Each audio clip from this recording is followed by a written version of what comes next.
মাঝরাত যখন প্রায় 1:30-2 তখন নাকি হঠাৎ ইচ্ছে হয়েছে এগ চিকেন রোল খাবে। এবার অত রাতে এগ চিকেন রোল কোথায় পাই?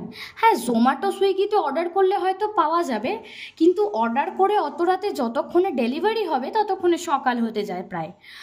তো সেই সব কিছু ভেবে বললাম ঠিক আছে, রাতটুকু পার হতে দাও, সকালবেলায় আমি বানিয়ে দেবো তোমার পছন্দের এগ চিকেন রোল।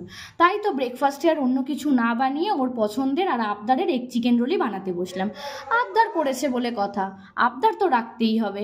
তাই জন্যই তো অল্প একটু চিকেন ফ্রিজে ছিল, সেই চিকেনটাই ভালো করে ফ্রাই করে নিয়েছি কিছু মশলা দিয়ে, বেশি কিছু না, আদা রসুনের পেস্ট আর তার সাথে পেঁয়াজ, কাঁচা লঙ্কা আর ক্যাপসিকাম দিয়ে ভালো করে পুরটা রেডি করে নিয়েছি। অন্যদিকে ময়দা মেখে বেলে রুটির মতো করে চাটুতে সেঁকে নিয়েছি। এবার শুধু এগ দেওয়ার পালা। ডিম দিয়েও পরোটার মতো করে রুটিগুলোকে ভালো করে এপিট ওপিট করে বেশ কড়া কড়া করে ক্রিস্পি ক্রিস্পি করে ভেজে নিয়েছি। এবার শুধু রোলের মধ্যে পুর ভরতে হবে। ওই যে চিকেনের মিক্সটা রেডি করেছি সেই মিক্সটা ওপর থেকে দিয়েছি বেশ খানিকটা শসা, আর দিলাম একটু red chili sauce. Green chili সসটা না আমার কাছে ছিল না, শেষ হয়ে গিয়েছে, তাই রেডটাই দিলাম।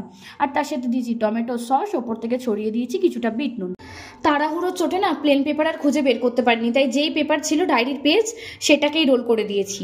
আর সত্যি বলতে কি, রান্নাবান্না করতে তো আমি ভালোই বাসি, আর কেউ যদি শখ করে আবদার করে সেই আবদার রাখার আমি আপ্রাণ চেষ্টা করি।